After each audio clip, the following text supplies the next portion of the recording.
The Easter Egg by Jan Brett.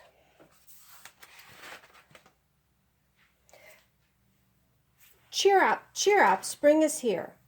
Time to start on my first ever Easter egg, Hoppy said.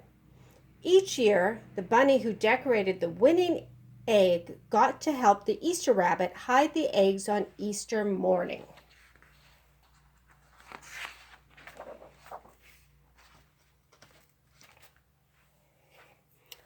Hoppy had been dreaming about being that bunny all year long. Now it was time to get started. Everywhere Hoppy looked, rabbits were working on dazzling eggs. I need an amazing idea, he thought. Hoppy spotted Flora Bunny planting spring wildflowers in her egg. The Easter rabbit will love those colorful flowers, he thought, and started picking flowers for his egg. Here's a basket for your flowers, Hoppy, Flora said.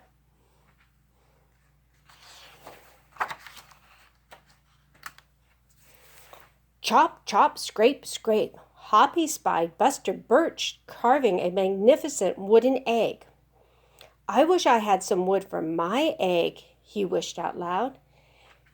Here you go, Hoppy, Buster Birch said, and he put a smooth round piece of wood in Hoppy's basket. Thank you, Buster, Hoppy said.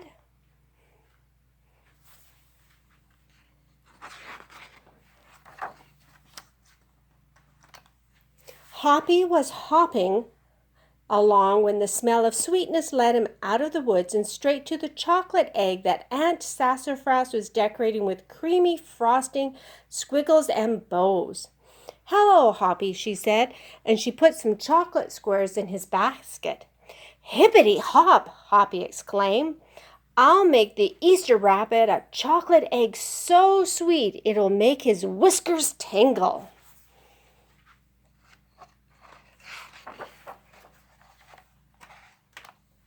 Then Hoppy saw Granny Irene decorating one of her fabulous story eggs.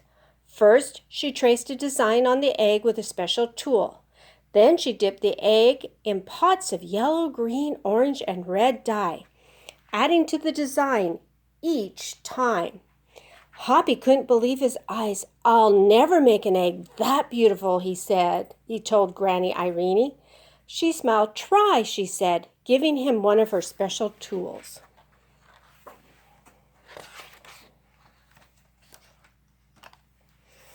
Hoppy was hopping by Hans Vanderrabbit's garden when he spotted an extraordinary egg.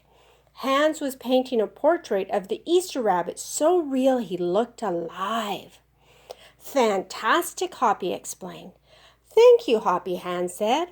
Why don't you make a painting on your egg? He gave Hoppy pots of paint and a fine brush.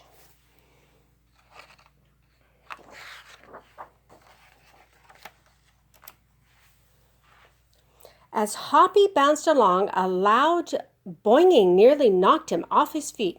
It was a whirly and twirly mechanical egg. Whoa, Hoppy said. That's an unusual egg. Would you like to make one? Roberto asked. Hoppy tried hard, but the harder he tried, the more parts and pieces piled up around him. Thank you, Roberto, he sighed, but I think I better make the egg that is right for me.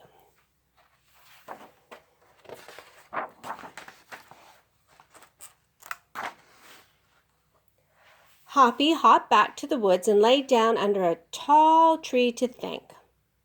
Making beautiful egg is harder than I imagined, he thought. I guess I don't have to win. I just want to make an egg I'm proud of. Suddenly, the woods rang with the squawking of birds sounding an alarm. Mother Robin swooped down, calling wildly as if she couldn't decide where to go. An egg had tumbled out of Mother Robin's nest. Inside the perfect blue egg was a baby robin that needed its mother to keep it warm until it hatched.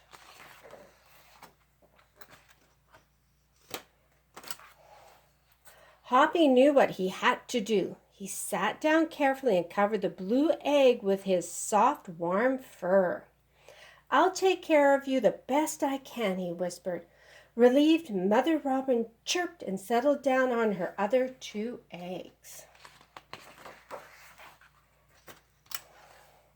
Hoppy never left the robin's egg. If it was sunny and warm, he carefully turned the egg in its nest of moss. If it was rainy and cold, he kept the egg covered and dry. At night, wild animals passed by. Hoppy crouched down and stayed hidden in the ferns. Often he heard strange noises coming from above, but Hoppy didn't run away. Every day the rabbits worked on their eggs. Tadpoles turned into frogs, buds swelled into leaves, and Easter came closer and closer. Finally, it was time for the rabbits to take their eggs to the glen. They had forgotten all about Hoppy, who was quietly sitting on the blue egg under the tall trees in the woods. Early the next morning, the rabbits waited for the Easter rabbit. Suddenly, a beautiful wagon rolled towards them out of the mist.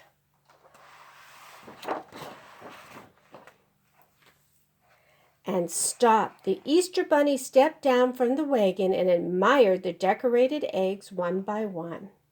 You have brought me the most beautiful eggs in the world, but a very special one is not here, he told them.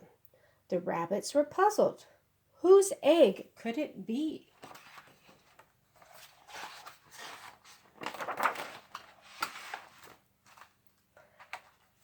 Finally, fill my wagon with your wonderful eggs, he said. When I return, I will show it to you.